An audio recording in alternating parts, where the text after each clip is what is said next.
Regresamos esta mañana a 2 de Corintios, capítulo 6. Ya este principio elemental tremendo que el apóstol Pablo ha establecido en las palabras: no os unáis en yugo desigual con los incrédulos.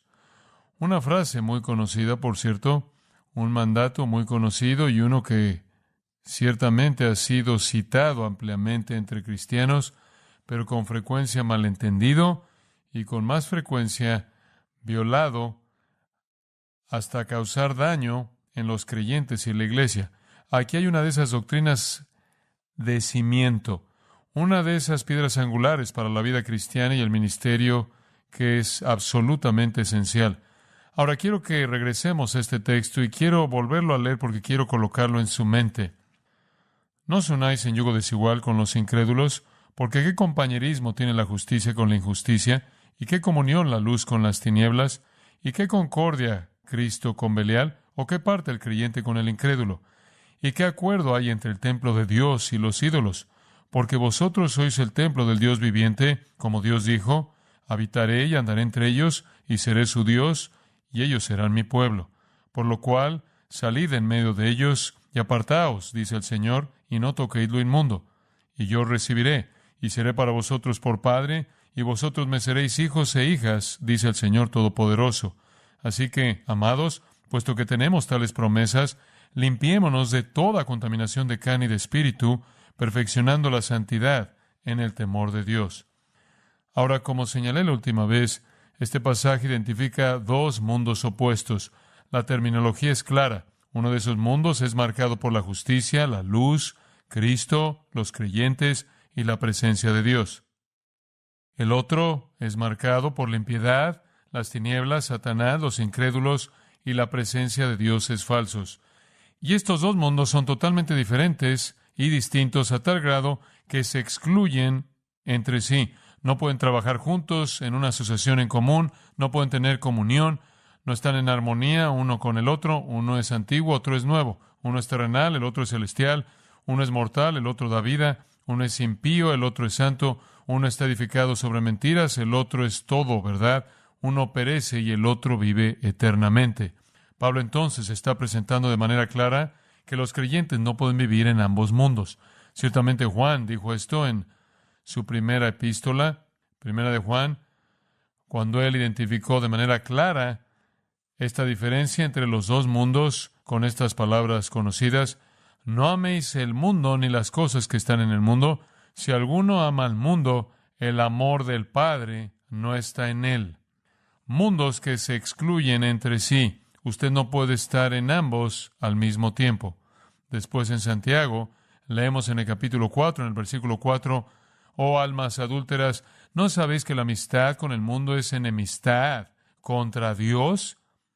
Por tanto, todo aquel que quiere ser amigo del mundo se constituye enemigo de Dios. Y más adelante en el versículo 8, él dice: limpiaos las manos, vosotros pecadores, y purificad vuestros corazones, vosotros los de doble ánimo. La gente tratando de vivir en dos mundos diferentes. En Romanos capítulo 12, claro, ese pasaje tan conocido que comienza la parte de exhortación de Romanos: os ruego, hermanos, por las misericordias de Dios, que presentéis vuestros cuerpos en sacrificio vivo, santo, agradable a Dios, que es vuestro culto racional, y no os conforméis a este siglo. Sepárense de manera total.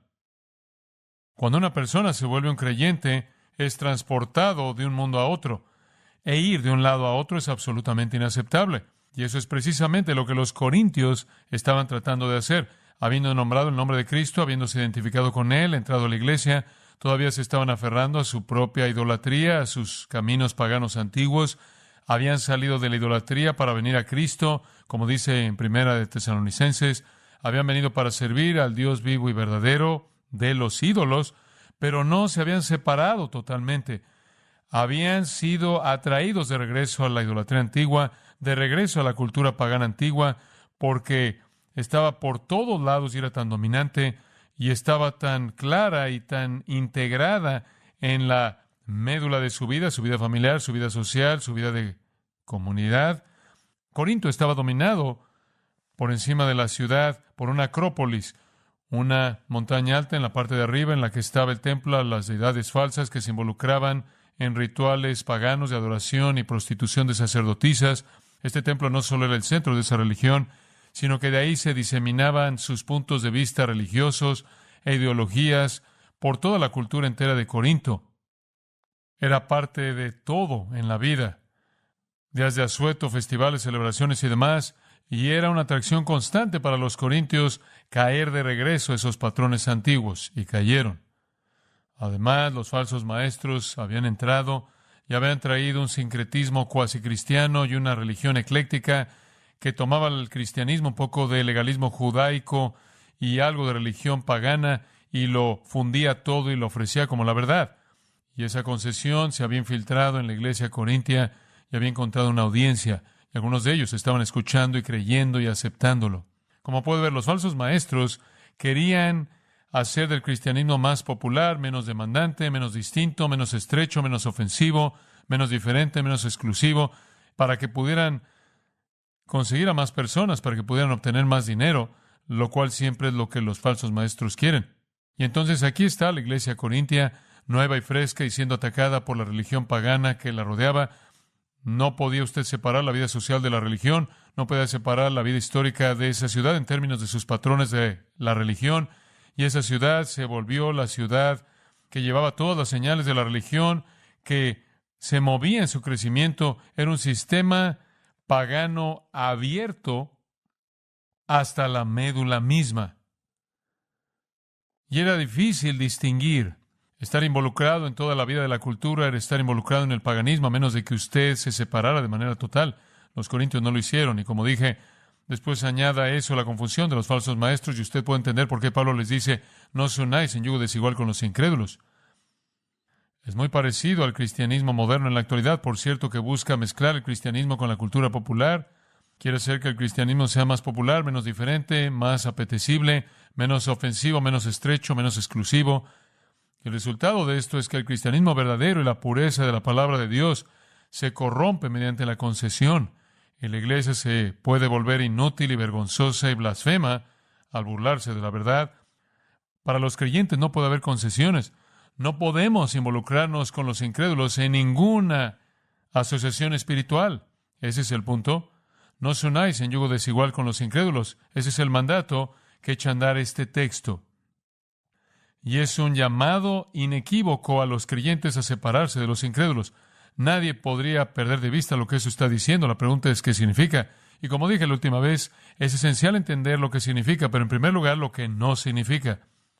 Pablo no está diciendo corten todo contacto con los no cristianos. Él no está diciendo eso porque tenemos que alcanzarlos con el evangelio. Ese no es el punto.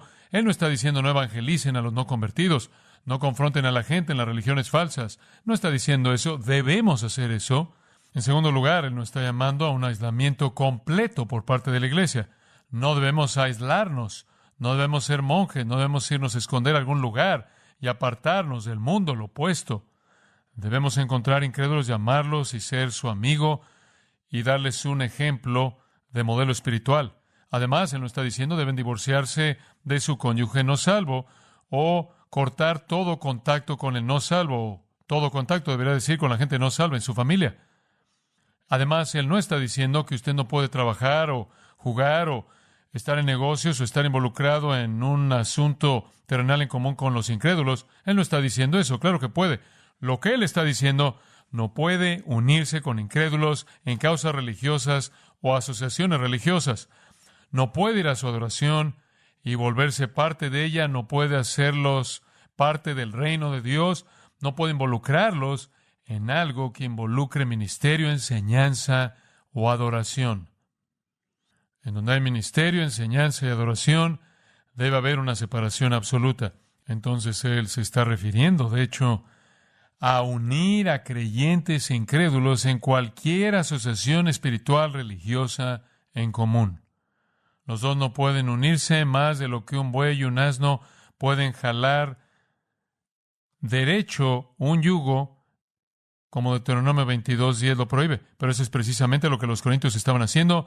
estaban asistiendo a las fiestas que estaban involucradas con ídolos y estaban tratando todavía de ser amigos del mundo y en sus familias y en su sociedad al asistir y a involucrarse en festivales de ídolos, y dicha concesión es intolerable. Al mismo tiempo habían invitado a la iglesia a formas de religión pagana y eso era intolerable por igual. No puede haber armonía, no puede haber comunión, ni asociación ni participación entre creyentes e incrédulos en ninguna sociedad religiosa. Ese es el punto. La religión pagana, la enseñanza falsa, arruina a aquellos que la escuchan. Lleva la impiedad, se esparce como gangrena y trastorna la fe de la gente. Pablo dirigió todo eso a Timoteo y le advirtió para advertirle a la iglesia. El punto entonces es cooperación religiosa, concesiones religiosas con falsos maestros y con la herejía y el error. No podemos tener nada que ver con la gente involucrada en eso cuando está involucrada así. Y no podemos permitirles que se asocien en algo que tenga que ver con la extensión del reino de Dios. Sin embargo, a lo largo de los años, la iglesia continúa haciendo esto. Algunas veces es llamado evangelismo cooperativo, en donde un evangelista viene a una ciudad y unen a cristianos y no cristianos, a aquellos que creen la palabra de Dios y esos liberales que niegan abiertamente la palabra de Dios en una asociación evangelística en común. Esto está en violación directa con lo que este texto está enseñando. Sucede todo el tiempo en esfuerzos en común en el evangelismo. Sucede en instituciones educativas en donde esas instituciones que dicen ser cristianas, en su facultad tienen a personas que creen la palabra de Dios, aquellos que han nacido de nuevo y aquellos que no. Y están unidos de manera ilegítima en un esfuerzo espiritual en común para el daño de la iglesia, debilitan a los creyentes y proveen certeza falsa a los incrédulos. Los cristianos verdaderos deben separarse de los incrédulos en asuntos relacionados al ministerio, enseñanza y adoración. Y cuando digo enseñanza, estoy hablando de enseñanza que se relaciona con Dios y su verdad. Entonces, Pablo fija ese principio, y eso, por cierto, fue un repaso breve del primer mensaje. Pero en respuesta a ese principio inicial, él nos da 5 razones o 5 motivos para seguir este mandato. Y quiero abordar esos motivos desde una perspectiva negativa. Estar unido con incrédulos en cualquier esfuerzo espiritual es, número 1, irracional. Irracional. El punto que Pablo está presentando aquí es de congruencia. Es uno de razón simple. Y para presentar este punto de lo irracional que es un esfuerzo en común como ese, él hace 4 preguntas retóricas, cada una de las cuales demanda una respuesta negativa. Aquí vienen, versículo 14. Porque qué compañerismo tiene la justicia con la injusticia, y qué comunión la luz con las tinieblas, y qué concordia Cristo con Belial o Satanás, o qué parte el creyente con el incrédulo. Y la respuesta a esas es negativa. La justicia y la inmundicia no tienen comunión. La luz y las tinieblas no tienen comunión. Cristo y Satanás no tienen armonía. Y un creyente y un incrédulo no tienen nada en común en la esfera espiritual. Eso es axiomático. Un axioma es una verdad autoevidente que no necesita prueba. Y eso es obvio. Es obvio que usted no puede hacer que los opuestos sean iguales. Y todos esos son opuestos. Esas 4 preguntas retóricas colocan lo irracional que es que los cristianos y los paganos trabajen juntos en algún esfuerzo espiritual, involucrándose en alguna adoración o involucrándose en la diseminación de supuestamente verdad divina. Veamos cada pregunta de manera breve. Pregunta número 1. ¿Porque qué compañerismo tiene la justicia con la injusticia? Compañerismo es metoque, es el único lugar que es usado en el Nuevo Testamento. Realmente es un sinónimo de la palabra koinonía, la cual significa comunión. Significa compartir algo en común, el involucramiento en común en un esfuerzo común. Y obviamente la justicia y la inmundicia no pueden unir las manos en el mismo esfuerzo. La justicia es aquello que agrada y honra a Dios. La injusticia es aquello que desagrada y deshonra a Dios. La justicia es hacer lo que es correcto. La injusticia es hacer lo que es equivocado. Los creyentes son clasificados en la Biblia como justos. La justicia de Cristo nos ha sido imputada. Aprendimos eso y atrás en el capítulo 5, versículo 21. para que fuésemos hechos justicia de Dios en Él, en Cristo. Dios nos ha cubierto con la justicia de Cristo, lo cual incluye el perdón de pecados. Por otro lado, los incrédulos son injustos. Sus pecados no son perdonados. No hay asociación posible para esas dos categorías tan opuestas. ¿Qué hay acerca de los incrédulos? ¿En qué sentido son injustos? Bueno, simplemente significa que no viven conforme a la ley de Dios. La violan, se rebelan contra ella y la desobedecen. Y la Biblia caracteriza a los incrédulos como injustos. Van a ser condenados al castigo eterno porque son injustos, porque violan la ley de Dios y no hay cura posible para esa violación porque no vienen al Salvador, el único que provee perdón. Entonces mueren, como Jesús dijo, en sus pecados y son castigados eternamente. Jesús los clasifica de esa manera. Por ejemplo, en Mateo 7:23, Él le dice, aquellos que dicen conocerlo, nunca os conocí, apartados de mí. Y aquí está su caracterización de aquellos que van a ser juzgados. Vosotros que practicáis maldad. El patrón de su vida es una violación de la ley de Dios, del mandato de Dios, de la voluntad de Dios y la palabra de Dios, que es continuo, constante, ininterrumpido. En Mateo 3, en el versículo 41 de nuevo, tenemos una escena de juicio en una parábola que Jesús está enseñando, y Él dice, el Hijo del Hombre enviará a sus ángeles, sacarán de su reino, versículo 41, a todas las piedras de tropiezo y aquellos que cometen maldad, injusticia, y los echará al horno de fuego. En ese lugar habrá lloro y crujir de dientes. De nuevo, esos son aquellos que están dirigiéndose al juicio eterno, son descritos como los injustos. En el capítulo 23 de Mateo, de nuevo, Jesús está dirigiendo sus palabras a los fariseos, porque son hipócritas, y los escribas. Él dice, vosotros, versículo 27, sois como sepulcros blanqueados, que por fuera se ven bien, hermosos, pero adentro están llenos de huesos de hombres muertos y de toda inmundicia. Así también vosotros aparecen justos a los hombres, pero por dentro están llenos de hipocresía y de injusticia. Injusticia. Es injusticia lo que condena, es injusticia. Es dicho de Jesús en Hebreos 1:9 que Él amó la justicia y odió la injusticia. Los incrédulos entonces están condenados porque sin importar lo que dicen, lo que digan o no digan, Señor, Señor o lo que sea, son injustos. Esa es la característica distintiva del patrón de sus vidas. Es una violación de la ley de Dios que es continua, incesante. Por otro lado, están los justos, para quienes la obediencia a la ley de Dios es el patrón de vida. Ciertamente en 1 de Juan eso se presenta de manera abundantemente clara.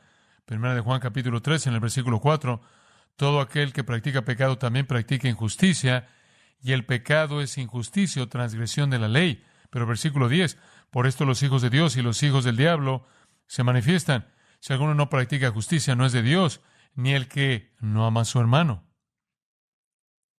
Una persona injusta viola la ley de Dios, ese es un incrédulo. Versículo 7, hijitos míos,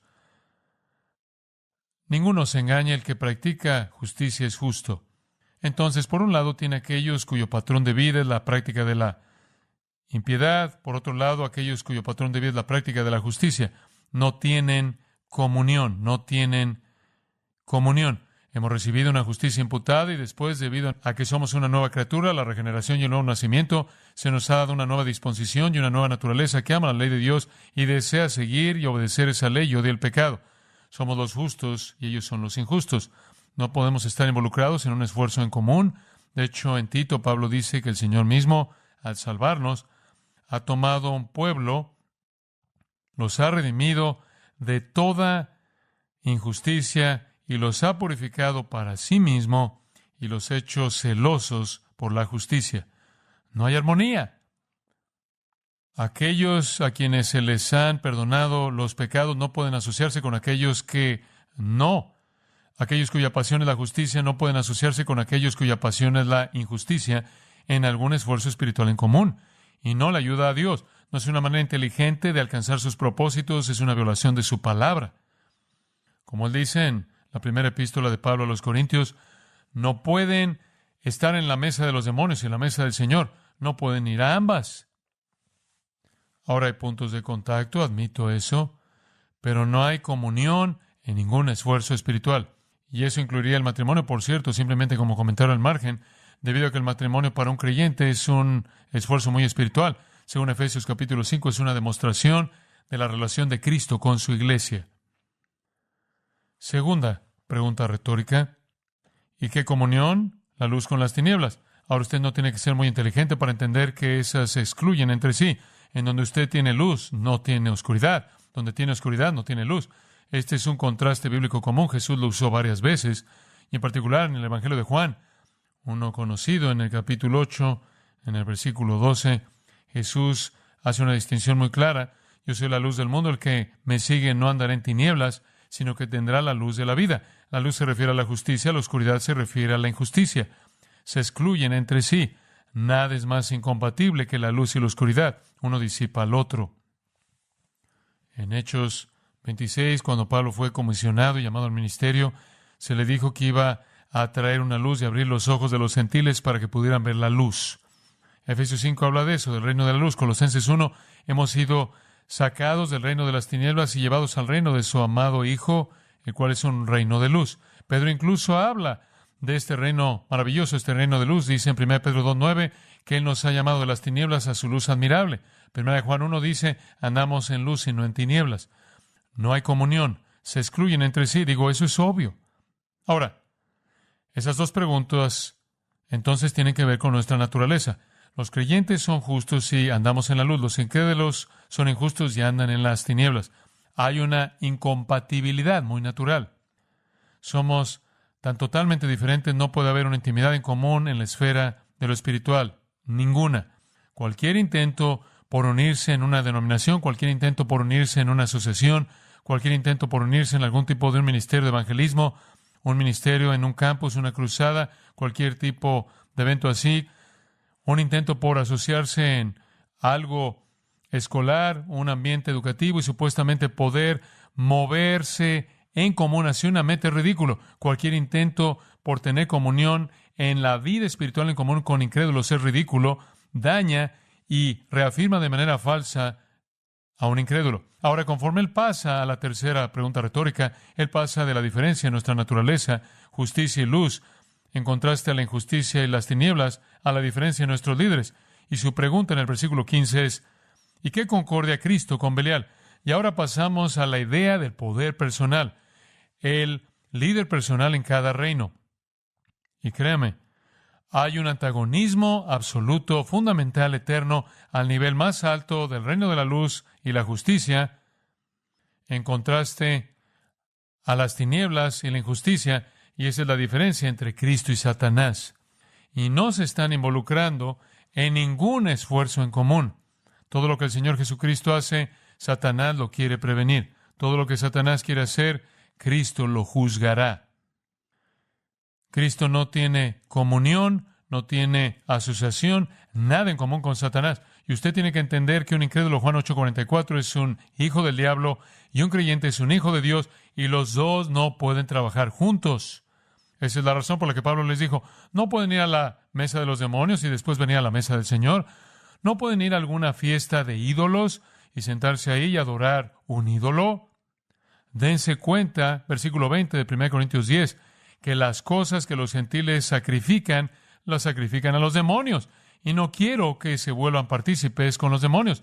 No pueden involucrarse en ninguna forma falsa de religión. Esa es una concesión.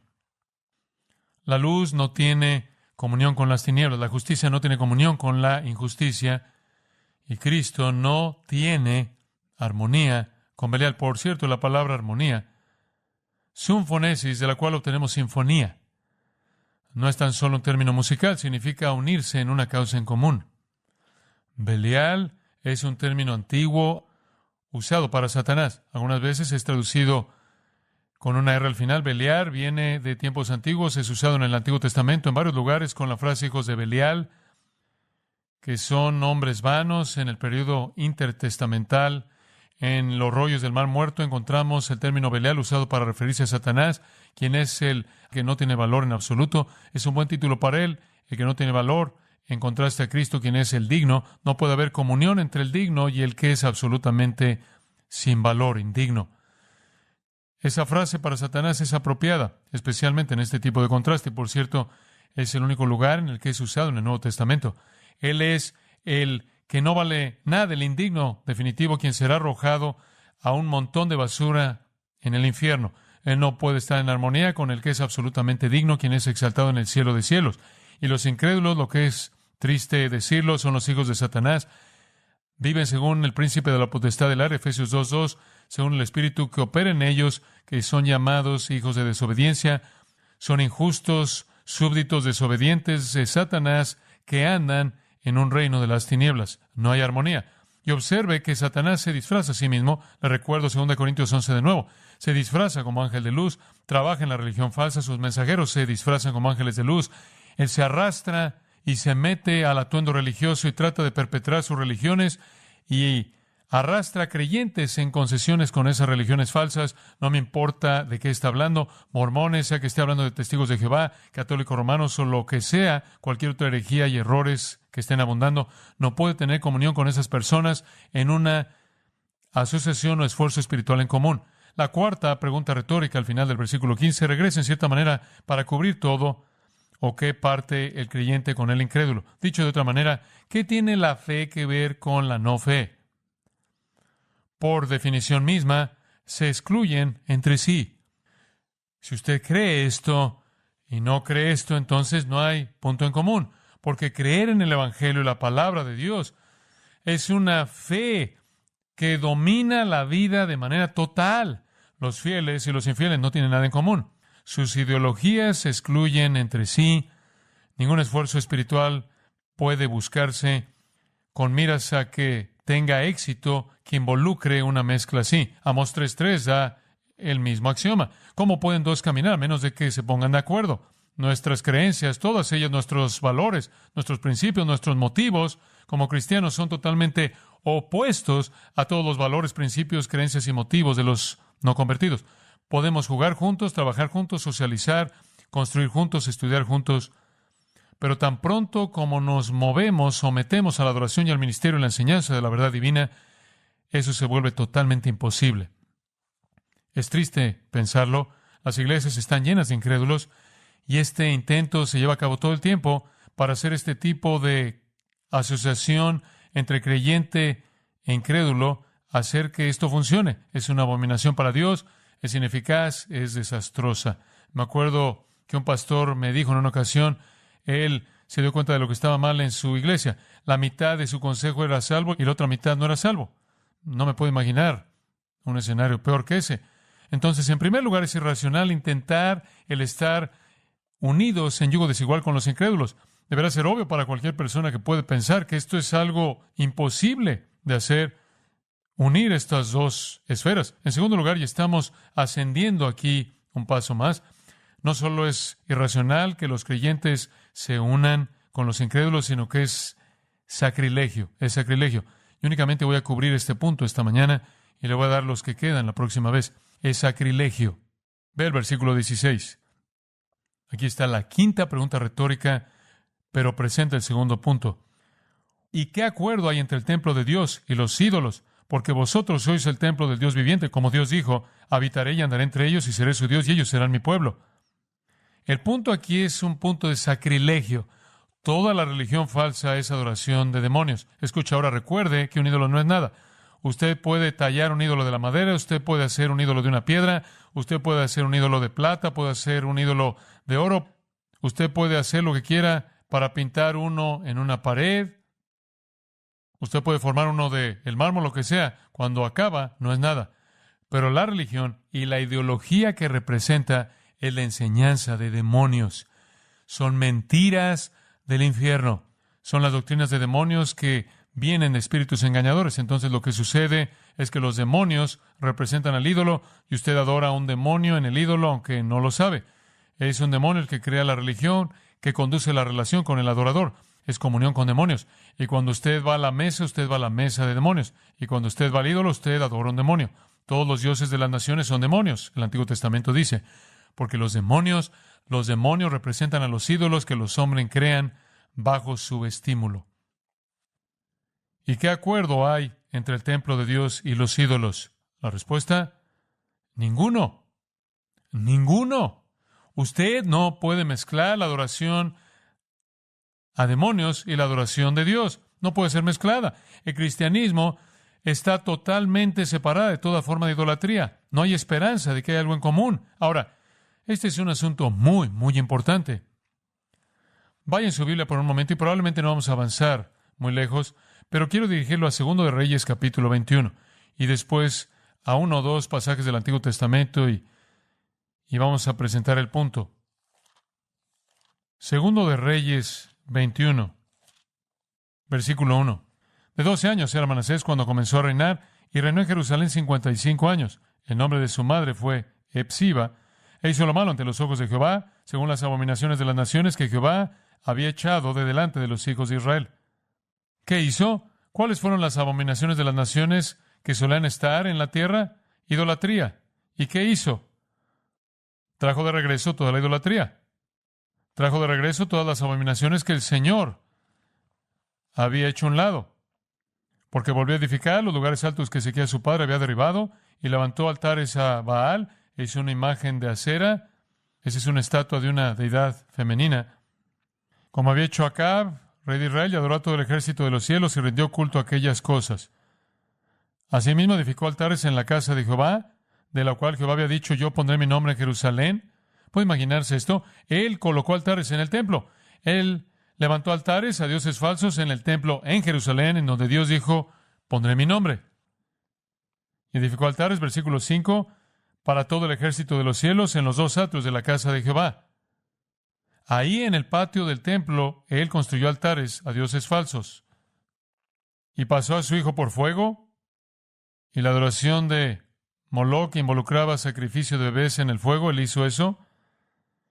Y se dio a observar los tiempos, y fue agorero, e instituyó encantadores y adivinos, multiplicando así el hacer lo malo ante los ojos de Jehová, para provocarlo a ira. Y puso una imagen de acera que él había hecho, en la casa de la cual Jehová había dicho a David y a Salomón, su hijo, yo pondré mi nombre para siempre en esta casa y en Jerusalén, a la cual escogí de todas las tribus de Israel. Lo colocó en el templo. Ídolos en el templo. Ahí en el versículo 9, Manasés los indujo a que hiciesen más mal que las naciones que Jehová destruyó delante de los hijos de Israel. ¿Sabe una cosa? Eran peores idólatras que las naciones que Dios destruyó. Y versículo 10, habló pues Jehová por medio de sus siervos los profetas, diciendo, por cuanto Manasés, rey de Judá, ha hecho estas abominaciones, y ha hecho más mal que todo lo que hicieron los amorreos, que fueron antes de él, y también ha hecho pecar a Judá con sus ídolos. Por tanto, así ha dicho Jehová, el Dios de Israel, aquí yo traigo tal mal sobre Jerusalén y sobre Judá, que al que lo oyere le retiñerán ambos oídos, y extenderé sobre Jerusalén el cordel de Samaria y la plomada de la casa de Acab. Eso es medirla para destrucción. Y limpiaré a Jerusalén como se limpia un plato que se friega y se vuelve boca abajo, y desampararé el resto de mi heredad, y lo entregaré en manos de sus enemigos, y serán para presa y despojo de todos sus adversarios, por cuanto han hecho lo malo ante mis ojos, y me han provocado a ira desde el día que sus padres salieron de Egipto hasta hoy. Hay una cosa que Dios no va a tolerar, y es esta: ídolos en su templo. Ídolos en su templo. La afrenta definitiva, el insulto definitivo, la blasfemia definitiva hacia Dios no puede traer un ídolo al templo de Dios. Ni puede usted llevar a Dios a un templo de ídolos. Esa es la razón por la que ustedes, corintios, no pueden ir a los festivales de ídolos. No pueden llevarse a sí mismos, que son el templo de Dios, a un templo de ídolos, así como no pueden traer un ídolo al templo de Dios. Una ilustración más. Y de hecho, esta es una ilustración sorprendente y profundamente interesante. Primero de Samuel, capítulo 4. Primero de Samuel, capítulo 4. Los israelitas están peleando contra los filisteos en el versículo 2. Y los filisteos presentaron la batalla a Israel, y trabándose el combate, Israel fue vencido delante de los filisteos, los cuales hirieron en la batalla en el campo como a 4,000 hombres. Los filisteos fueron victoriosos. Los filisteos, por cierto, es el nombre antiguo de Palestina. Eran la gente que estaban ahí cuando Israel llegó a la tierra, gente pagana, idólatra. Se involucraron en muchas batallas. Aquí es una en la que Israel perdió. 4,000 de sus hombres están muertos en el campo de batalla. En el versículo 3, su respuesta. Cuando volvió el pueblo al campamento, los ancianos de Israel dijeron, ¿por qué nos ha herido hoy Jehová delante de los filisteos? No entendemos esto. Debemos ser el pueblo de la promesa. La tierra supuestamente debe ser nuestra. ¿Por qué perdimos? Obviamente estaban involucrados en pecado. Entonces decidieron que iban a arreglar su problema de manera muy simple. Traigamos a nosotros de Silo el arca del pacto de Jehová, para que viniendo entre nosotros nos salve de la mano de nuestros enemigos. Aquí está su plan. El arca del pacto, que era esa pequeña caja con los palos que tenía en los costados y los querubines en las esquinas, a los lados, frente a frente, que representaban la presencia de Dios, debía estar en el lugar santísimo. Y entre las alas de los querubines la gloria de Dios reposaba como evidencia de la presencia de Dios entre su pueblo. Era la posesión más sagrada que tenían, la representación de su Dios. Entonces dijeron, nuestro problema es que perdimos porque Dios no está aquí, entonces vaya alguien por Dios. No entendieron la omnipresencia de Dios y habiendo reducido su religión a superstición, algún comité se reunió e hizo un plan. Y entonces, versículo 4, y envió el pueblo a Silo y trajeron de allá el arca del pacto de Jehová de los ejércitos que moraba entre los querubines, y los dos hijos de Elí, Ofni y Finés. Elí era el sumo sacerdote. Estaban allí con el arca del pacto de Dios. Entonces regresó acompañada por los hijos del sumo sacerdote. Y aquí viene el arca y, hombre, el pueblo está emocionado. Versículo 5, aconteció que cuando el arca del pacto de Jehová llegó al campamento, todo Israel gritó con tan gran júbilo que la tierra tembló. Hubo este grito tremendo que ascendió cuando eso llegó al campamento, porque todo el mundo estaba diciendo, Dios está aquí, vamos a ganar, no podemos perder. Versículo 6, cuando los filisteos oyeron la voz de júbilo, dijeron, ¿qué voz de gran júbilo es esta en el campamento de los hebreos?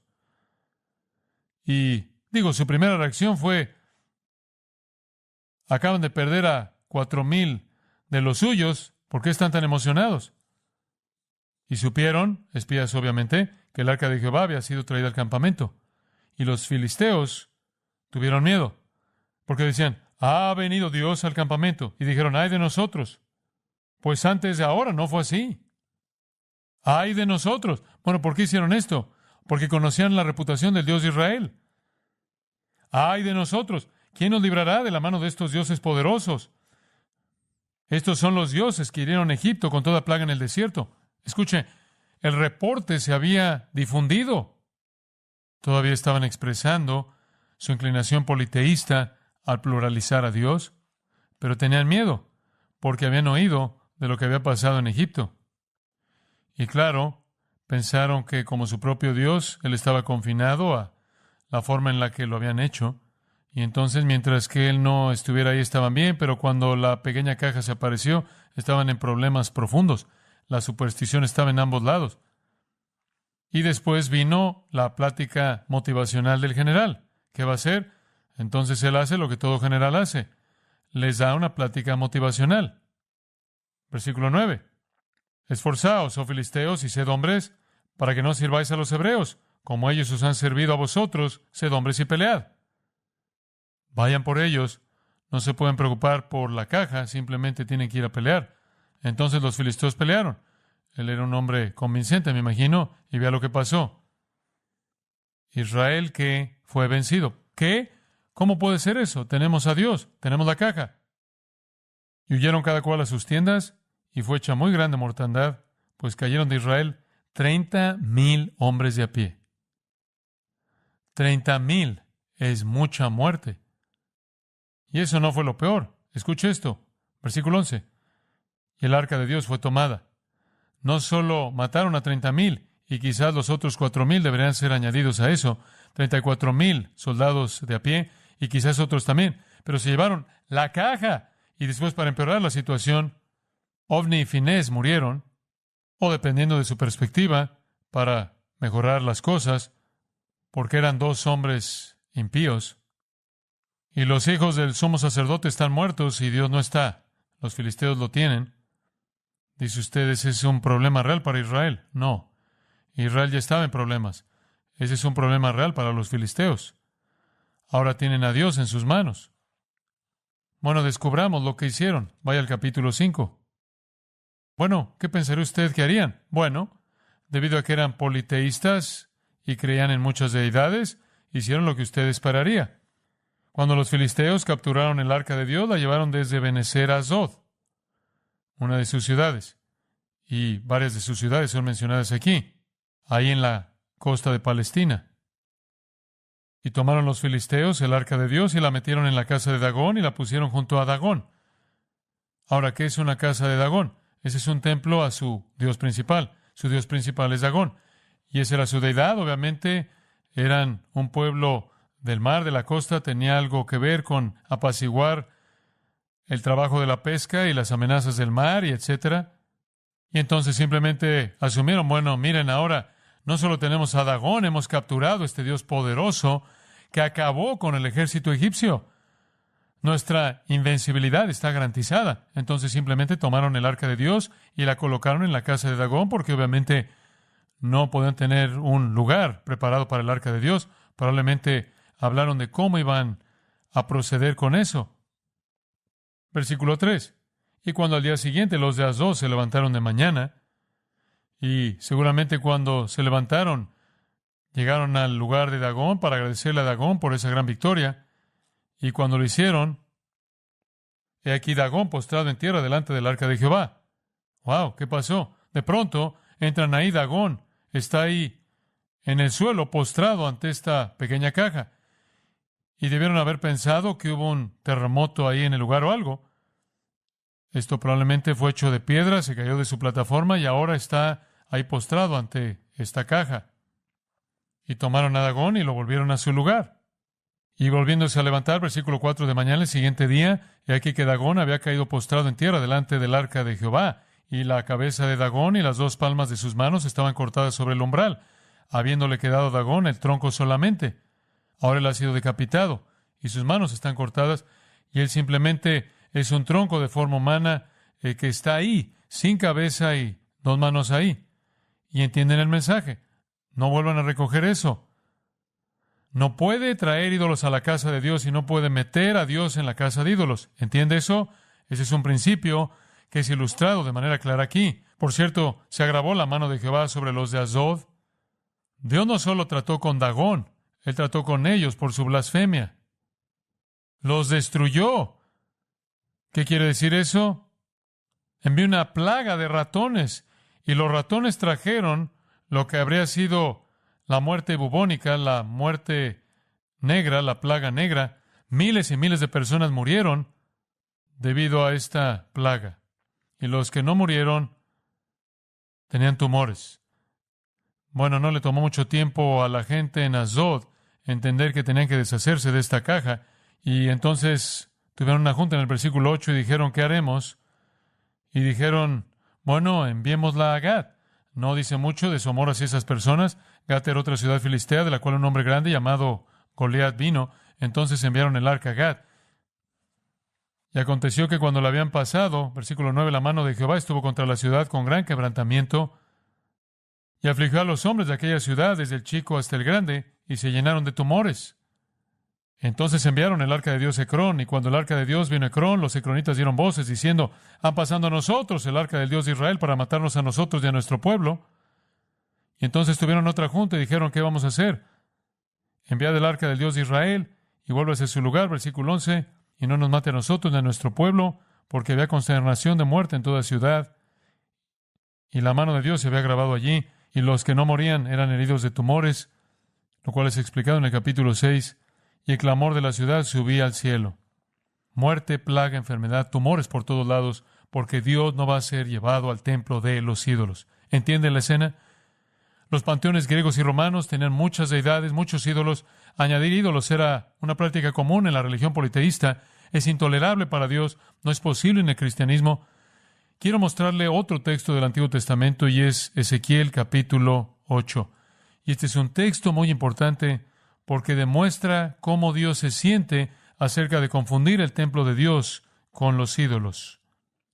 En Ezequiel capítulo 8, en el versículo 3, y aquella figura extendió la mano y me tomó por las guedejas de mi cabeza, dice Ezequiel, Y el Espíritu me alzó entre el cielo y la tierra, y me llevó en visiones de Dios a Jerusalén. Ahora Dios lo saca de la tierra, lo coloca en el cielo y le da una visión. Y su visión es de Jerusalén. A la entrada de la puerta de adentro que mira hacia el norte, donde estaba la habitación de la imagen del celo, la que provoca celos. Dios lo lleva en una visión y le muestra que un ídolo ha sido colocado en el patio interior del templo. Y el versículo 4 dice, la gloria del Dios de Israel estaba ahí. Entonces, junto a la gloria de Dios hay un ídolo. Y me dijo, versículo 5, Hijo de hombre, alza ahora tus ojos hacia el lado del norte, y alcé mis ojos hacia el norte, y aquí al norte, junto a la puerta del altar, aquella imagen del celo en la entrada. Me dijo entonces, Hijo de hombre, ¿no ves lo que estos hacen, las grandes abominaciones que la casa de Israel hace aquí para alejarme de mi santuario? Voy a tener que irme de aquí porque han metido un ídolo. Pero vuélvete aún y verás abominaciones mayores. Versículo 7, me llevó a la entrada del atrio, y miré, y aquí en la pared un agujero. Y me dijo, Hijo de hombre, cava ahora en la pared, y cavé en la pared, y he aquí una puerta. Me dijo luego, entra y ve las malvadas abominaciones que estos hacen allí. Entré, pues, y miré, y aquí toda forma de reptiles y bestias abominables, y todos los ídolos de la casa de Israel que estaban pintados en la pared por todo alrededor. Habían grabado y pintado ídolos en todos los muros del templo. Y delante de ellos estaban 70 varones de los ancianos de la casa de Israel, y Hazanías, hijo de Safán, en medio de ellos, cada uno con su incensario en su mano, y subió una nube espesa de incienso. Aquí habían algunos no levitas operando como sacerdotes, algunos sacerdotes falsos de las religiones falsas, de los ídolos falsos, que habían sido pintados por todo el templo. Versículo 12, me dijo, Hijo de hombre, ¿has visto las cosas que los ancianos de la casa de Israel hacen en tinieblas, cada uno en sus cámaras pintadas de imágenes? Porque dicen ellos, no nos ve Jehová, Jehová ha abandonado la tierra. Me dijo después, vuélvete aún, verás abominaciones mayores que hacen estos. Y me llevó a la entrada de la puerta de la casa de Jehová, que está al norte, y aquí mujeres que estaban allí sentadas, endechando a Tamuz. Eso es adoración de Baal. Verás abominaciones mayores que estas. Versículo 15. Versículo 16, que encuentra 25 varones, sus espaldas vueltas al templo de Jehová y sus rostros hacia el oriente, y adoraban el sol postrándose hacia el oriente. Una actividad antigua de adoración egipcia. Estaban cometiendo abominaciones. Versículo 18. Pues también yo procederé con furor. Y así fue. Y destruyó a todos, y destruyó el templo. No hay compatibilidad entre el templo de Dios y los ídolos. Ese es el punto. Es imposible unir ambos. Es más que eso. Es irracional. Es más que eso. Es sacrilegio. Es blasfemo intentar hacer eso. Escuche, a los paganos no les importa unirse a los cristianos en actividad religiosa. Les encanta, pero no podemos permitirlo. No podemos permitirlo. No podemos unirnos con incrédulos en adoración o ministerio o cualquier esfuerzo que involucre a Dios, ni podemos invitarlos a que se unan a nuestro esfuerzo. Y es debido al sacrilegio de esto. ¿Qué acuerdo tiene el templo de Dios con los ídolos? Usted no puede meter ídolos al templo de Dios. Usted no puede tomar el templo de Dios y colocarlo en un templo de ídolos. Y aquí está el punto. Porque somos templo del Dios viviente. Él está hablando de nosotros individualmente. ¿O no sabéis que vuestro cuerpo es templo del Espíritu Santo, el cual tenéis de Dios, y que no sois vuestros, porque por precio habéis sido comprados? Cristo vive en usted. Sabemos eso a partir de lo que el apóstol Pablo dice. Eso es verdad individualmente. Somos una casa espiritual individualmente. El Espíritu vive dentro de nosotros. El Espíritu de Cristo, el Dios viviente, vive en nosotros. Somos su templo. Él vive en un templo no hecho de manos. Él vive en nuestra nueva creación, nuestra nueva naturaleza. Somos su templo. Eso es verdad individualmente, eso es verdad colectivamente. La iglesia es una casa espiritual, un edificio espiritual en el que habita el Espíritu de Dios. Así lo indican 1 Corintios 3, 16 y 17 y Efesios 2, 22. Entonces somos el templo de Dios. Y después se lo confirma con un mosaico de textos del Antiguo Testamento. Como